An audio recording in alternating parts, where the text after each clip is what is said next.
কেউ তাকে একজন বলেছে ধাক্কা মেরে নামিয়ে দেবো না কি একটা এরকম কথা বলেছে, এটাও ঠিক নয়, আমি সাপোর্ট করি না এগুলো। সাপোর্ট কে কিয়াম করে কে করে না একে অপরের দুশ্মনী, কে এইভাবে চলে কে ওইভাবে চলে এই নিয়ে দুশ্মনী, হ্যাঁ কে ফুরফুরা পন্থী কে অমুক পন্থী এই নিয়ে দুশ্মনী। কেন ভাই তুই তোরটা নিয়ে থাক আমি আমারটা নিয়ে থাকি, একে অপরের বিরোধিতা কেন করবো, একে অপরের সঙ্গে ঝগড়াঝাটি কেন করবো? আমার মুজাদ্দিদুজ্জামান কত সুন্দর কথা বলেছেন, মধ্যম পন্থা অবলম্বন করেছেন, কাউকে কাফের বলো না, কাউকে গালি দিও না, এগুলোর সমস্যার সমাধানটা করো কিভাবে? বলছে আমাদের শায়েখ বলে দেয়, তো শায়েখই তো তোমাদের ইমাম, আমাদের ইমাম ইমামে আজম আবু হানিফা, আর তোমাদের ইমাম তোমাদের শায়েখ। এখন তোমাদের শায়েখ যদি তোমরা বানিয়ে ফেলো, আগে মোবাইল রিপেয়ারিং করতো এখন শায়েখ হয়ে গেছে, আর শায়েখ নিজে বলছে আমি কোনোদিন মাদ্রাসায় পড়িনি, তাহলে তোমাদের অবস্থাটা কেমন হবে বুঝতে পারছো? এই বর্ধমানের দিকের একটা ফর্সা মতো বক্তা আবার কিছুদিন ধরে শুরু করেছে কিয়াম করা হারাম না জায়েজ, এবারে পিচ রাস্তা হতে পারে, যে যেমন ভাবে বুঝেছেন সে তেমন ভাবে পথটা দেখিয়েছেন। এই জন্য চার মাযহাবী সঠিক, কিন্তু যারা লামাযহাবী তারা হলো বেঠিক। যারা লামাযহাবী, যারা মাযহাব মানে না, এরা হলো বেঠিক। তার কারণ কি? এরা কোরআন হাদিস থেকে যখন মাসালা বের করতে পারেন না ডাইরেক্ট, এমন অসংখ্য মাসালা আছে ডাইরেক্ট কোরআন এবং হাদিস থেকে পাবেন না, তারা বলে আমরা মাযহাব মানি না। তো মানো কাকে? মাসালাগুলোর সমস্যার সমাধানটা করো কিভাবে? বলছে আমাদের শায়েখ বলে দেয়, তো শায়েখই তো তোমাদের ইমাম, আমাদের ইমাম ইমামে আজম আবু হানিফা, আর তোমাদের ইমাম তোমাদের শায়েখ। এখন তোমাদের শায়েখ যদি তোমরা বানিয়ে ফেলো, আগে মোবাইল রিপেয়ারিং করতো এখন শায়েখ হয়ে গেছে, আর শায়েখ নিজে বলছে আমি কোনোদিন মাদ্রাসায় পড়িনি, তাহলে তোমাদের অবস্থাটা কেমন হবে বুঝতে পারছো? খালকে খানা বলে নেমে পড়বে, খালকে খানা বলে নামবে, হয়ে গেল শেষ। এখন মুখে তোর বিরাট, ঝগড়া করতে পারলি জিতে যাবে, ঝগড়া করতে পারলি জিতে যাবে। ঝগড়া করার দরকার নাই বাবা, দেওয়ালে পিঠ থেকে গেছে মুসলমানের। দেখছো না ফিলিস্তিনের 20,000 মানুষকে শহীদ করে দিল, আর কত মরতে চাও, আর কত মরতে চাও? শুধু আল্লাহ আমাদের সঙ্গে আছে বলে এখন আমরা টিকে আছি। যারা নিরীহ মুসলমানদের উপর যেখানে জুলুম করেছে তারা ধ্বংস হয়েছে। মায়ানমারের দিকে তাকিয়ে দেখো, মায়ানমার ধ্বংস হয়ে গেছে। 10 লক্ষ ভাই আমার, 10 লক্ষের বেশি মানুষ আপনার মায়ানমারের রোহিঙ্গা মুসলমান আজও বাংলাদেশে আছে। ছোট ছোট ফুলের মতো বাচ্চাগুলোকে পেটে পা দিয়ে নাড়ি ভুড়ি বের করে দিয়েছে, আগুনে জ্বালিয়ে দিয়েছে, পুড়িয়ে দিয়েছে। কত জুলুম তারা করেছে। আজ তারা নিজেদের মধ্যে লড়াই করে মরে শেষ হয়ে যাচ্ছে। খুঁজে খবর নিয়ে দেখো, মায়ানমারে শান্তি নাই। মায়ানমারে যে সরকার ছিল সে সরকার উৎখাত হয়ে গেছে। সেনা সরকার এসেছে, সেনা সরকারকে উৎখাত করে দিচ্ছে। মানে যে জালেমরা ইমানদারদের শহীদ করেছিল তাদেরও মরে ফিনিশ করে দিচ্ছে। একদিন তারা আর বেঁচে নাই। এরকম কটা উদাহরণ দেব। এর কারণ কি? কারণ ইমানদারেরা অত্যাচার সহ্য করেছে, জুলুম সহ্য করেছে। যদি ইমানকে টিকিয়ে রেখে আল্লাহর উপর ভরসা রেখে চলতে পারে, আমার আল্লাহ তার জন্য উত্তম বদলা লেনেওয়ালা। আমাকে আপনাকে বদলা নিতে হবে না, কিন্তু বলার উদ্দেশ্য আমার আপনার দেওয়ালে পিঠ থেকে গেছে, কিসের লড়াই চলছে? এই বর্ধমানের দিকের একটা ফর্সা মতো বক্তা আবার কিছুদিন ধরে শুরু করেছে কিয়াম করা হারাম না জায়েজ। আমার দাদা হুজুর পীর কেবলা কত সুন্দর মাসালা দিয়ে গেছে, কত সুন্দর কথা বলে দিয়ে চলে গেছে। ফুরফুরা শরীফের সঙ্গে তবলিগ, দেওবন্দি, বেরলভী কারো কোনো গন্ডগোল থাকার কথা নয়। দাদা হুজুর পীর কেবলা রহমাতুল্লাহ নরমপন্থী মানুষ, নরম কথা বলেছেন। তিনি বলে দিয়ে গেছেন, বাবা আমার রাসূল মধ্যম পন্থা অবলম্বন করতে বলেছেন গো, কঠোরতা অবলম্বন করো না। ইসলামের ব্যাপারে মৌলিক বিষয়গুলো সব এক, মৌলিক বিষয়ে কোনো কম্প্রোমাইজ চলবে না। আমাদের মৌলিক বিষয় কি? নামাজ, রোজা, কালিমা, হজ, যাকাত, জিকির, ব্যাস, ঠিক আছে? এ ব্যাপারে কোনো কম্প্রোমাইজ নয়। এখানে যদি কেউ অস্বীকার করে তার ঈমান থাকবে না। কিন্তু হাতটা কতটা তুলবো, দাঁড়িয়ে কিয়ামটা করব না বসে করব, সালামটা কিভাবে দেবো, তো এইগুলো হচ্ছে ছোট ছোট মাসালা। এইগুলো নিয়ে ঝগড়া অশান্তি করো না গো। খায়রুল উমুরে আওয়াজিমুহা, খায়রুল উমুরে আওসাতুহা। 1450 বছর আগে বিশ্বনবী বলেছেন সর্বোত্তম পন্থা হলো মধ্যম পন্থা। আমার দাদা হুজুর কেবলা সুন্দর বিশ্লেষণ করে, বিচার বিশ্লেষণ করে দিয়ে চলে গেছে। বাবা আমরা রাসূলকে দাঁড়িয়ে সালাম দিই, এটা ফরজ ওয়াজিব নয়। যে দেয় না সে গুনাহ হচ্ছে না, তার যে গুনাহ হচ্ছে তা নয়। যে দেয় না দেয় না, যে দেয় দেয়। আমি দিই, তোমরা দেবে। যারা আমাকে ভালোবাসো তোমরা দেবে, যারা দেয় না তাদের জোর করে তুলবে না। আর বাবা, তোমরা যারা দাও না তারা কাউকে জোর করে বসিয়ে দিও না। এই সব নিয়ে ঝগড়া অশান্তি করো না। আচ্ছা বলুন তো, এর থেকে বড় কথা কিছু হতে পারে? দেওয়ালে তো পিঠ ঠেকে গেছে, কিসের লড়াই? লোকে হাসছে, ভিডিওগুলো দেখছে, আর আমার অমুসলিম ভাইরা বলছে চাচারা খেপেছে। কিয়াম দাঁড়িয়ে করবে না বসে করবে? চাচারা খেপেছে। ইওকে গালাগালি করছে, ওকে গালাগালি করছে। ছি ছি ছি ছি। বন্ধুরা আমার, এসব ঝামেলা অনেক আগে মিটে গিয়েছিল। এই বর্ধমানের ওই ফর্সা মতো মোটা করে বক্তাটা এই শুরু করলো কিছুদিন আগে থেকে ভাইরাল হওয়ার জন্য। অস্টস্ত করতে পারে না, শুধু ওই সব কথাবার্তা। আজ প্রসেনজিতের সঙ্গে দেখা হয়েছে, সে কি বলেছে? কাল হাই শাহরুখ খানের সঙ্গে দেখা হয়েছে, সে কি বলেছে? হাই আমার ওয়াজ ওই শুনেছে, সেই হয়েছে। এই কি হবে ওসব করে? ঝগড়া অশান্তি মনোমালিন্য কি দরকার ছিল? কেউ তাকে একজন বলেছে ধাক্কা মেরে নামিয়ে দেবো না কি একটা এরকম কথা বলেছে। এটাও ঠিক নয়, আমি সাপোর্ট করি না, এগুলো সাপোর্ট করি না। কিন্তু এই সব কথাবার্তা বলার কি দরকার আছে? আরে বাবা, দেওবন্দের বড় বড় আলেমরা পর্যন্ত কেউ করেছেন, কেউ সমর্থন করেছেন, কেউ কিন্তু হারাম নাজায়েজ বলে যাননি, কেউ হারাম কথা বলেননি। হাজি ইমদাদুল্লাহ মাহাজিরে মক্কি রাহমাতুল্লাহ আলাইহি দেওবন্দের সবচেয়ে বড় আলেম, যে তিনি পীর ছিলেন, তিনি নিজে তার কিতাবের মধ্যে তিনি দাঁড়িয়ে দাঁড়িয়ে নবীকে সালাম দিয়েছেন, এটা তিনি স্বীকার করেছেন।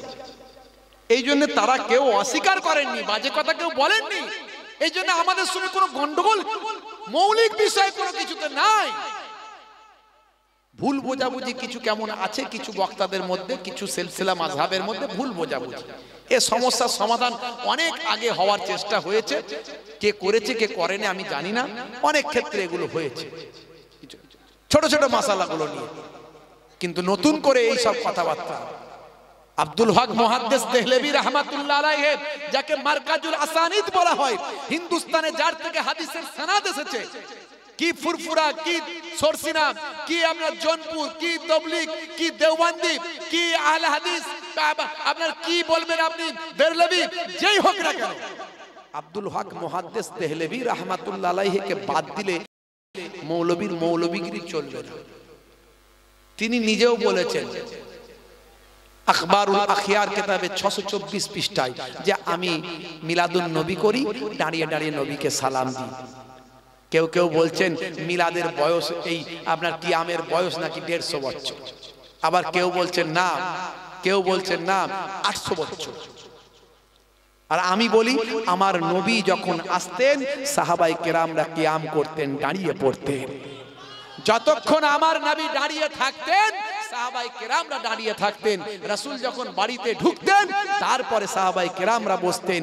রাসূল যতক্ষণ থাকতেন সাহাবারা কিয়াম করতেন, দাঁড়িয়ে থাকতেন।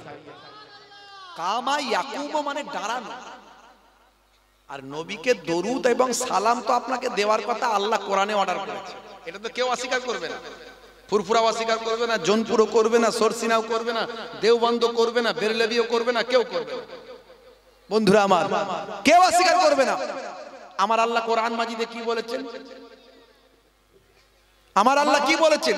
ইন্নাল্লাহা ওয়া মালাইকাতাহু ইউসাল্লুনা আলান নবী ইয়া আইয়ুহাল্লাযীনা আমানু সাল্লু আলাইহি ওয়া সাল্লিমু তাসলিমা। এই আয়াতকে কেউ অস্বীকার করলে ঈমান থাকবে? কোরআনের একটা অক্ষরকে অস্বীকার করলে ঈমান থাকবে? এই আয়াতে কি বলছে আল্লাহ?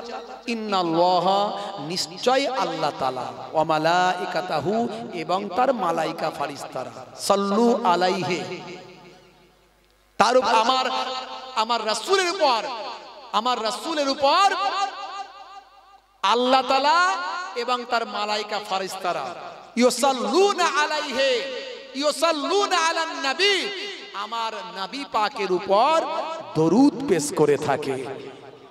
আল্লাহ এবং মালাইকা ফারিস্তারা রাসূলের উপর দরুদ পেশ করে থাকে। তারপরে আল্লাহ কি বলছেন, ইয়া আইয়ুহাল্লাযীনা আমানু, হে বিশ্বাসী বান্দারা, সাল্লু, তোমরা দরুদ পেশ করো, ওয়া সাল্লিমু, ওয়াও মানে এবং, হরফে আত, হরফে আত, এবং ভাই আমার ওয়া সাল্লিমু, এবং সালাম পেশ করো, তাসলিমা, আদবের সঙ্গে। জোরে হবে না? তাহলে সবাই কিন্তু নবীর উপর দরুদ সালাম পেশ করে, সে ফুরফুরা হোক, জৌনপুর হোক, আর আপনার সরসিনা হোক, দেওবন্দ হোক, আহলে হাদিস হোক, আর বেরলেবি হোক, সব যেই হোক, দরুদ সালাম যদি পেশ না করে কোরআনের অর্ডারকে অবজ্ঞা করা হবে, কোরআনকে অস্বীকার করা হবে, কোরআনের আয়াতকে অস্বীকার করা হবে। এবারে আমার আল্লাহ বলছেন আদবের সঙ্গে সালাম দাও। কি বলছেন? তাসলিমা মানে কি? তাসলিমা মানে আদবের সঙ্গে। আমার দাদা হুজুর পীর কেবলা বললেন, বাবা তুমি বসে বসেও আদব দেখাতে পারো, শুয়ে শুয়েও আদব দেখাতে পারো, আমি দাঁড়িয়ে দাঁড়িয়ে আদব দেখাই। জোরে হবে না? এখন কত রকমের ফিতনা নবীর যুগে ছিল, সাহাবারা করেছে, এই করেছে, সেই করেছে। এই নবীর যুগে সাহাবারা এইভাবে ওয়াজ করতো? এইভাবে মাইক ফাইক করে স্টেজ করে এইভাবে ওয়াজ হতো? এই নবীর যুগে সাহাবাদের যুগে এই রকম মসজিদ ছিল? এখন তো খুব টাইলস লাগানো মসজিদে, সব ভাই আমার এসি লাগানো মসজিদে গিয়ে খাচ্ছ, শুয়ে পড়ছো, আরাম করে নামাজ পড়ছো। নবীর যুগে ছিল নাকি? নবীর যুগের সঙ্গে সব তুলনা করছো কেন? তুলনা এটা করো যেটা আমি করছি এটা কোরআন এবং হাদিসের পক্ষে না বিপক্ষে। যদি কোরআন হাদিসের বিপক্ষে হয় হারাম, নিষেধ। যদি কোরআন হাদিসের পক্ষে হয়, কোরআন হাদিস যদি নিষেধ না করে, কোরআন হাদিস যদি এটাকে হারাম বলে না বলে, তাহলেই জায়েজ। জোরে বলুন সুবহানাল্লাহ। আর যদি ইসলামের পক্ষে হয়, যদি এর দ্বারা ইসলাম জাগ্রত হয়, আমি যে কাজটা করব তার দ্বারাই যাবে, এই যে সিস্টেমটা করছি, সিস্টেমে ওয়াজ হচ্ছে, এর দ্বারা যদি ইসলাম জাগ্রত হয়, ইসলামের উপকার হয়, তাহলে এটার মধ্যে সওয়াব পাওয়া যাবে। জোরে বলুন সুবহানাল্লাহ। তাহলে এমন কাজ করবেন যে কাজটা নবীর যুগে ছিল না বটে, সাহাবাদের যুগে ছিল না বটে, কিন্তু ইসলামের বিপক্ষে নয়, পক্ষে। এর দ্বারা ইসলামের উপকার আছে, ইসলামের প্রতি মানুষের ভক্তি ভালোবাসা জন্মাবে, নবীর প্রতি ভালোবাসা তৈরি হবে, আল্লাহর প্রতি একত্ববাদ বেড়ে যাবে। এটা হলো বেদাতে হাসানা। তাই বেদাত হলো দুই প্রকার, একটা গুনাহজনিত বেদাত, একটা হলো নেকি জনিত বেদাত। ভালো করে বুঝতে হবে বাপজি, এর জন্য পড়াশোনা করতে হয়। মানুষকে ভুল বুঝিয়ে দলবাজি করে লাভ নাই, আর দলবাজি করার কোনো জায়গা না। এখন পিঠ দেওয়ালে ঠেকে গেছে, এখন সবাই এক হওয়ার সময়। যদি এক হয়েছো, একটা দাবি সবাই মিলে করেছো, তবে বাঁচতে পারবো। আর যদি আমরা ছোট ছোট ভাগে ভাগ হয়ে যাই, তাহলে আমাদের পেছনে যে শয়তান লেগে আছে, শয়তান আমাদেরকে ধাক্কা দিয়ে আগুনে ফেলে দেবে। হে তরুণ যুবকেরা, হে আমার বন্ধুরা, হে আমার মুরব্বিয়ানেরা, শুনে রেখে দিন বাবা, জেনে রেখে দিন বাবা। হে মুসলমান, একটুখানি লক্ষ্য করুন। বাপরে আমার, আপনাকে আমাকে ঈমানটা মজবুত করতে হবে। এই ঈমানে মজবুতির ক্ষেত্রে কোনো কম্প্রোমাইজ করা চলবে না। এটা হলো মৌলিক বিষয়। মৌলিক বিষয়গুলো নিয়ে বেশি আলোচনা হওয়া দরকার। মানুষের মাঝখানে মৌলিক বিষয়গুলো নিয়ে বেশি কথাবার্তা হওয়া দরকার। কিয়াম তো বহুত দূর কি বাত হ্যায়, হাত কাহা, হাতটা কোথায় বাঁধবে সেটা অনেক দূরের ব্যাপার। মুসলমান এখন ঈমানকে নষ্ট করে দিচ্ছেন, মুসলমান এখন শিরক করছেন, মুসলমান এখন আল্লাহর সঙ্গে শিরক করে বলছেন, মুসলমান এখন ভাই আমার বেদাত সাইয়া করে ফেলছেন, চরম ক্ষতিকারক গুনাহগার বেদাত করে ফেলছেন। ওই তরুণ যুবকেরা, হে আমার মুরব্বিয়ানেরা, মুসলমান এখন ঈমানকে নষ্ট করে ফেলছেন। মুসলমান রাসূলের সুন্নতের বাইরে চলে যাচ্ছেন, মুসলমান বেনামাজি হয়ে যাচ্ছেন, মুসলমান বেরোজাদার হয়ে যাচ্ছেন, মুসলমান রাসূলের তরিকা ভুলে যাচ্ছেন, মুসলমান আলেম ওলামাদের মহাব্বত ভুলে যাচ্ছেন। হে তরুণ যুবকেরা, এইগুলো ইসলামের বড় বড় ব্যাপার, ইসলামের মৌলিক ব্যাপার, ইসলামের মূল ব্যাপার।